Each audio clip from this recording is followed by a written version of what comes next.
Hey, what's going on, guys? My name is Brennan and welcome back to AussieMotoVlogs. And welcome back to the Rider series. Today's episode we'll be going over the controls of a motorbike. Okay, so we'll be starting from the right side of the bike, moving our way over to the left. So we'll start with the throttle. So you twist this and the bike goes vroom.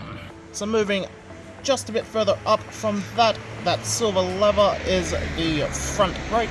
Squeeze that and it engages your front brake. And continuing moving to the left, we've got the big red button. That is your kill switch. With the kill switch in its current position, it is currently providing no power to the bike. If we were to flick it down, the bike is able to turn on by pressing the ignition button, which ultimately brings us to the ignition button, which is just below the big red button. And now, moving on to the lower right-hand side of the bike, we have your second most important bit of the bike. It's your rear brake.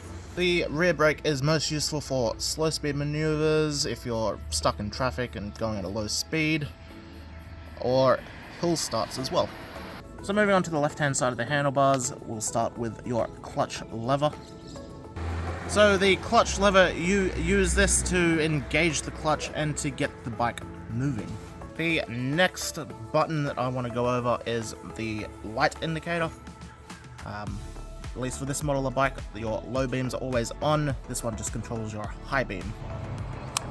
High, low, high, low. And just above your high beams, most bikes, I'm pretty sure, have this. It's what's called your pass light. It's a little trigger lever. You pull that in and it flashes your high beam at someone. So we got another red button on the left. This one is actually your hazard lights. Push it in, both your indicators will start flashing. And just below that you have your actual indicator for your lights signaling left or right. And cancelling an indicator is as simple as pushing it in. And below that, you got the horn. It saved your life 100 times a day. Meep meep. And now moving down to the lower left hand side of the bike, you have probably the most important thing to learn is your gear lever.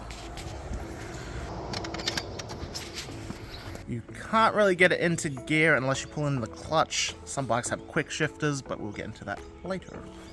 And the last bit on this bike that you need to know about is the kickstand. Some bikes come with a center stand. This one, however, is a normal kickstand. Now, some bikes, depending on the model, have a built-in kill switch into the kickstand. So this bike is a good example of that. If my kickstand is down and I kick it into first, the bike actually shuts off. To disable that, you need to actually kick your stand up. So, that concludes the end of this episode. If you learned anything new, found it helpful, be sure to leave us a like, subscribe for more, and we'll see you soon for another one.